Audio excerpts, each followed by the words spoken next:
Goeiedag geliefde en welkom by dag 3 van ons reeks Wen die oorlog in jou gedagtes. Dis regtig 'n absolute voorreg om hierdie pad saam met jou te kan stap. Nou ons het tot dusver gesien dat ons elke gedagte moet vasvang, né? En dat ons in tye van nood juis na God toe moet vlug, nie weg van hom af nie. Wanneer dinge moeilik gaan, wanneer ons gedagtes verstrengel raak, moet ons juis vlug. Ons mag vlug, maar ons moet vlug na God toe.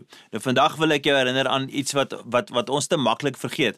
Wanneer ons in 'n geestelike of emosionele stryd is, né? Hierdie is wat ons vergeet. God is nie afwesig nie. Hy is teenwoordig in jou moeilikheid, in jou warbel, né? In jou innerlike geveg. Daar is God betrokke. Hy's by jou. Hy's saam met ons. Nou ek het gister begin lees uit Psalm 46 en ek wil jou regtig aanmoedig om sommer die hele Psalm 46 hierdie hele week elke dag lekker deur te lees. Dis 12 verse, is nie so baie nie. Maar ons lees nou gou kyk spesifiek wat sê vers 3 en 4. As ons beskerming soek, sal die Here ons beskerm. As ons in die moeilikheid is, sal hy ons help. Geliefde, daar is soveel krag in hierdie woorde. Hy sal ons help. Miskien nie net wanneer ons alles reg doen nie, nie wanneer ons geloof perfek is nie. Die skrywer sê met sekerheid, God is ons beskermer en hy is ons hulp. Spesifiek wanneer ek en jy in die moeilikheid is, daar waar ons in die moeilikheid is, né? God is reeds aan die werk. Hy's reeds besig. En weet jy wat? Moeilikheid beteken nie noodwendig net uiterlike probleme nie. Nee, party van ons se grootste moeilikheid, die dinge waarmee ons die meeste sukkel, lê tussen ons ore.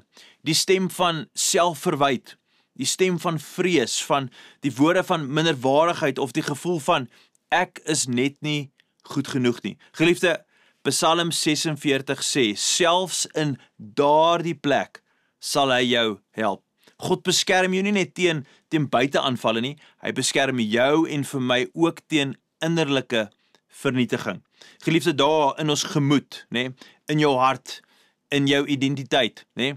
Dit is al daai dinge, dit is veilig in God se teenwoordigheid. Hy wil dit juis daar hê. Hy wil jou gemoed, jou hart, jou identiteit, hy wil dit veilig vashou. Dis waar ek en jy beskermd voel. So wanneer jy voel, die wêreld val uitmekaar, né, hier in jou gedagtes, alles val uitmekaar uit, sê hierdie vers, jy het hulp, jy het hulp. En hy is nie te laat nie, hy is altyd betyds, hy is eintlik besig om vooruit te werk. Hy is reeds besig om daai geveg vir jou te veg. So, voel jy dalk tans vandag vasgevang in een of ander innerlike stryd? Wat sê Psalm 46 vers 3 en 4 vir jou oor God se betrokkenheid? Nee, dat hy is betrokke in daardie stryd. Hoe anders sal jy dink as jy net kan begin glo dat God jou nou in hierdie oomblik, in hierdie krisis, wil hy jou help. So prakties, geliefde, noem vandag spesifiek jou moeilikheid by die naam, noem dit op sy naam, nee, noem hy ding, en nooi God om aktief in daardie area betrokke te raak, en herinner jouself, elke uur, stel dalk 'n reminder op jou foon, of wat ook al, en sê, God is met my, God help my, nee, doen hy ding, en dan doen jy nog iets prakties vir my, nee, net om God se teenwoordigheid te bevestig, sing 'n lied, dalk bid hardop, of lees Psalm 46 stadig deur. Elke keer wanneer ek en jy moeite doen om net stil te staan met skrif, of ons sing 'n lied, of ons is net besig om bewuslik God deel te maak van ons oomblik, dan verander dinge. Liewe vriend, as jy en ek, ons is nie alleen nie. Al voel dit dalk asof niemand jou innerlike geveg raak sien nie, jy is alleen in daai stryd, weet dat God is daar, hy sien, hy weet, en hy help.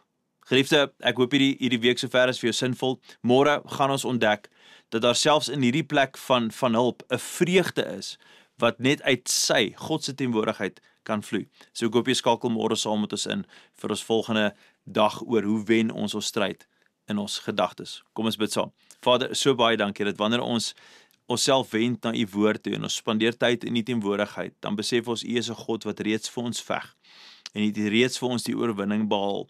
Vader, mag ons vandag hierdie innerlike stryd van negatiewe selfpraat en soms selfbejammering of ek het nie waarde nie, hierdie dinge wat ons kelder en onderkry, hierdie warbel van woorde in ons gedagtes, Here, mag ons dit wend na u toe en besef dat u is ook daar innerlik betrokke om ons by te staan en ook so te versterk. Here, want wanneer ons die geveg in ons gedagtes wen, dan begin wen ons eintlik elke area van ons lewens. En daarom wil ons nederig na u toe kom en weet ons mag vlug na u toe. Dis ons gebed nou in die mooi naam van Jesus. Amen en amen. Geliefde, baie dankie dat julle inskakel saam met ons. Gaan in vrede.